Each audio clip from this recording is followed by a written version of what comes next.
Hi there. My name is Ideate, and everyone calls me ID. Today we'll jump into riding off the back of the pilot episode. And if you haven't seen that pilot episode, please check it out. I just did an intro, a detailed intro and background into the why, the purpose behind this series of YouTube videos. Today, back to the matter. Today, we will be jumping right into the first of those topics, right? Those cognitive attributes that I mentioned, right? Those topics that help you elevate the way you think about building your startup. And I've called this season 1, episode 1, the Danfo dilemma. Without much further ado, let's get right into it. I'm going to share my screen now, and we're just going to take it up from there. All right. So I live in Lagos, Nigeria, and just in case you haven't visited Lagos ever, I don't know what to say. You're missing out. You don't know what you're missing, and you're missing out big time. Lagos is the hottest location for startup activity on the African continent. Approximately 40% of all startup activity happens in Nigeria, and 70% of that happens in Lagos. You definitely want to visit Lagos. I should also add, by the way, that if you are a foodie, then please come prepared for an explosion of your palate.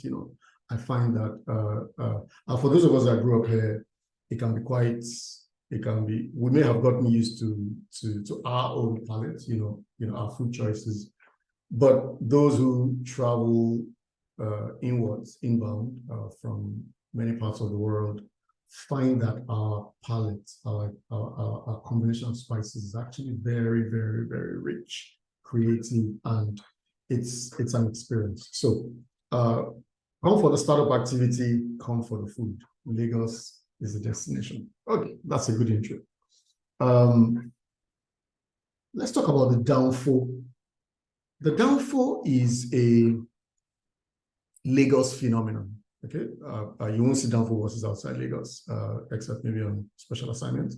But the Danfo is a Lagos phenomenon, and it's an inside thing, it's an inside joke. Okay, the Danfo is a passenger bus. It's the official, yes, the official, old but official model of passenger transformation, public transformation in Lagos, and it's what you see in the photograph captured on the left side, and it carries, approximately 16 to 18 people, passengers on a single trip. Each bus makes multiple trips per day, depending on a number of factors, but average of 6 to 8 trips per day. And there is a whole, class of people who make a living from this endeavor, from this economic activity. So this is mass transit in Lagos. Well, public transportation, not necessarily mass transit, public transportation. And carries approximately 16 to 18 passengers on every trip. In the photograph that is now showing on the screen, we can see one of many tens of thousands of owners and drivers of Danfo buses in Lagos State. I've christened this gentleman Baba Moshood, and let's just keep it like that. Let's just say that his name is Baba Moshood, right? And there is some background to this, so I'm going to have to tell a short story, a very, very short, and then we'll take it from there. Let's assume, just for discussion purposes, that I just got back from Boston, okay, Harvard. Let's say MIT, okay? Let's say I just got back from Boston, MIT. And I just spent 12 to 18 months pursuing a double master's in innovation and entrepreneurship studies. So what do I mean by that?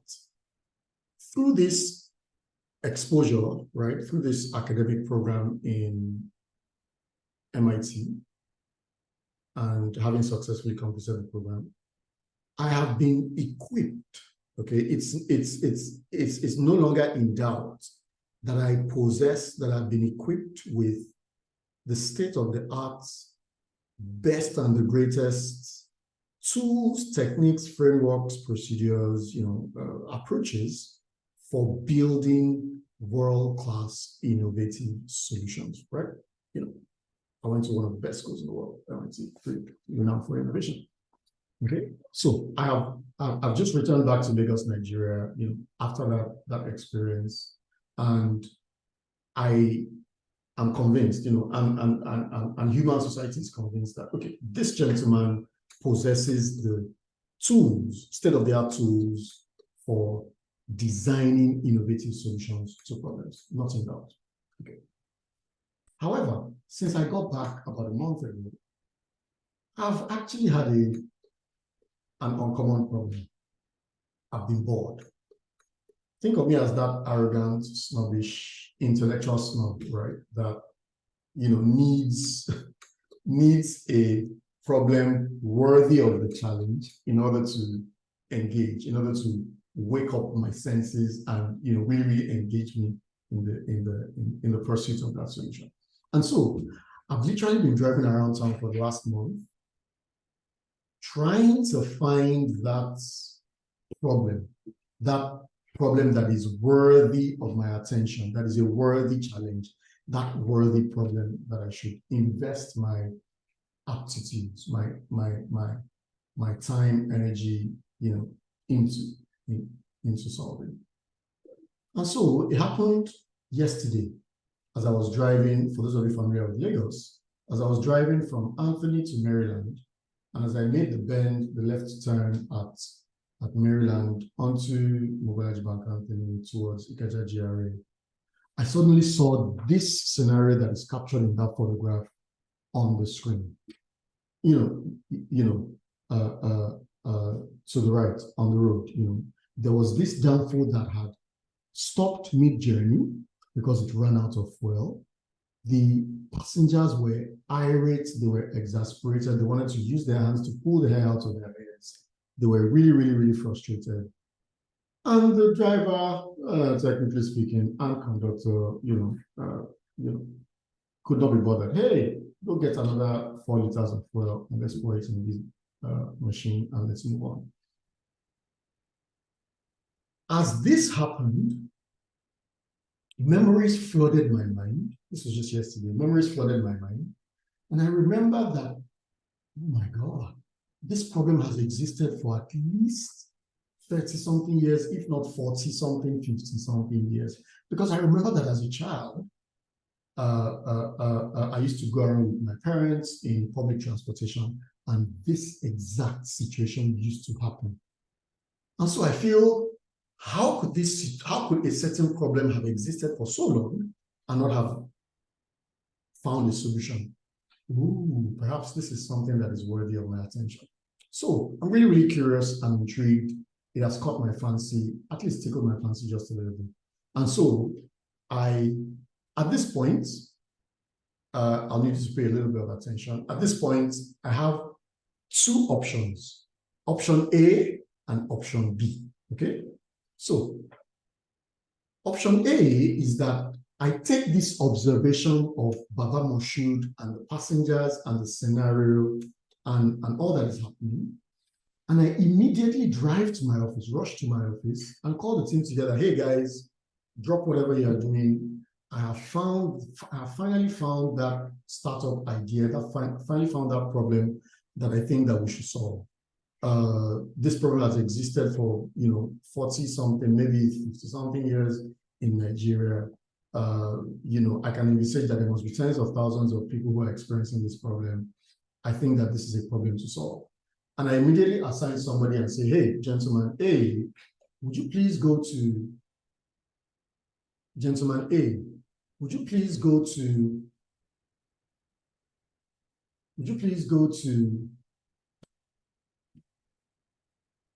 statista.com and find me the data set on the bus drivers in Lagos, or Lady B, team member B, who is the lady, would you please go to worldbank.org, and find me the data set that pertains to how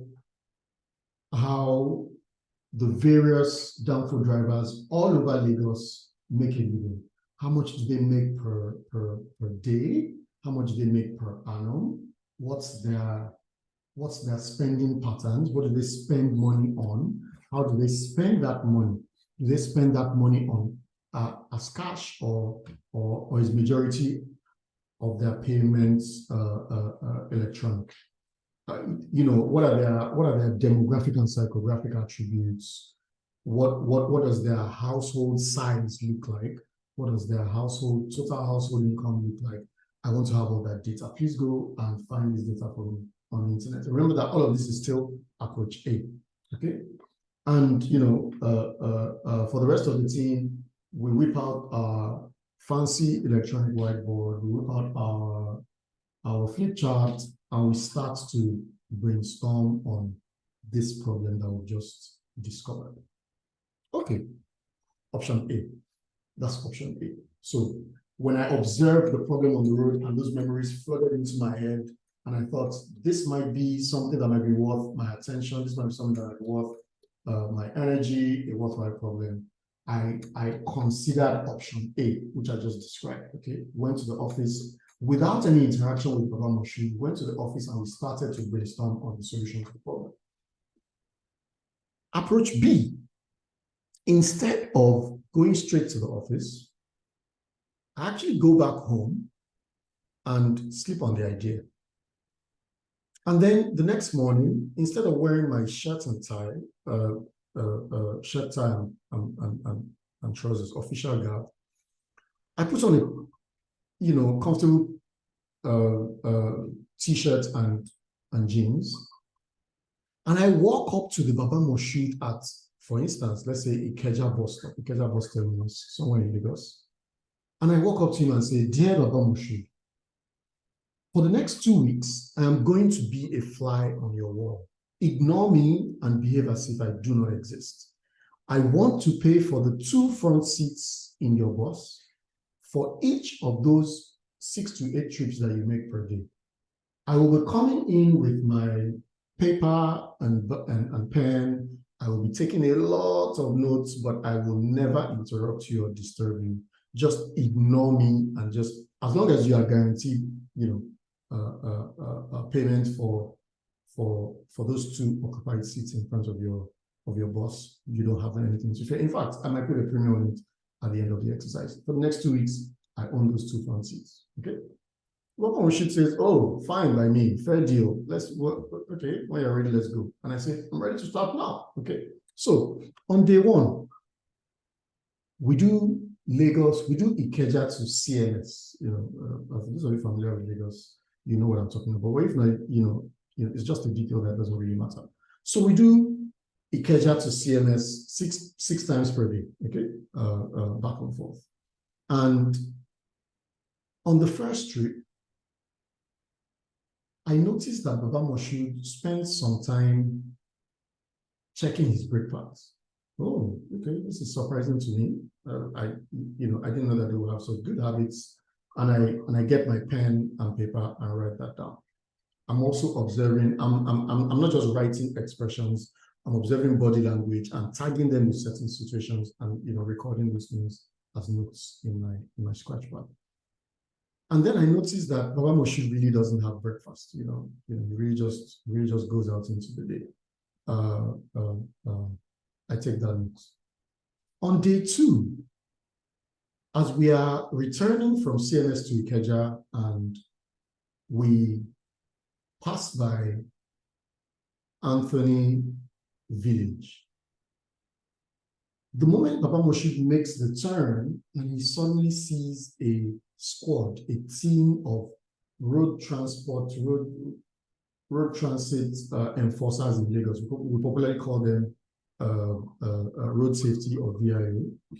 As he sees them, he suddenly slows down, takes his hands off the brake, puts his hands on his head, and says, Oh my God, pardon my French, pardon my vernacular. Essentially what he did was he said, these unfortunate people, he literally cursed them. These accursed people, where did they jump out from? Okay. I quickly get my pen and paper and I jot that down, and I'm recording his words, his body language, how he's feeling, thinking, and what he's saying and doing. I write all of this down, and I take this kind of detailed notes. In fact, as he takes a break around 4 p.m. in the day to have his single meal of the day, and he goes to the nearby canteen at one of the bus terminals and orders from Iya Shakirat. He orders a plate of 4 wraps of amala and 4 pieces of goat meat, right? I also observe this, and I observe his body language. I observe how his mood changes. I observe how he takes a little bit of palm wine, and just with his friends, how they play games, Scrabble, IO, and so on and so forth. I record all of this, and all of these go into my notepad. Now, this is option B. Okay. Now, if this were a live session, as I've done many, many times, many people who've been through the Boolean Labs incubation program, our 10-day incubation program, recognize this story. Even some people outside of this program, but with whom I've shared this story in private office, in private coaching sessions, will recognize this story. At this time, if this were an interactive session, this is one way, but if this were an interactive session, I would ask the question, please tell me which of these approaches you think would help you build a successful startup. Summary of approach A is that you do not, you jump into brainstorming without any interaction with Baba Moshood. That's the summary of approach A, which I described earlier. Summary of approach B is that you deliberately suppress your innovation building tools, lock them up in a cupboard, throw them somewhere, throw them under a mattress somewhere, and instead force yourself to immerse yourself into the world of Baba Moshood, okay, into the world of the customer who is experiencing the problem for which you want to build a solution. So in this case, Baba Moshood, even though I've been equipped with the world-class, latest and greatest state-of-the-art tools for building innovations, I deliberately do not bring those things to the fore immediately. I suppress them for a little while and force myself to go and live a day in the life of Baba Moshood, this time around 2 weeks in the life of Baba Moshood, so that I can understand, as it were, the things that make him tick, and perhaps the reason why he might have been nonchalant about this solution for the last 40-something years, okay? So, in a nutshell, those two approaches are essentially how we build digital solutions today. Some founders use approach A, which is completely disconnected from the problem with whom they want to solve, disconnected from the customer for whom they want to solve a problem.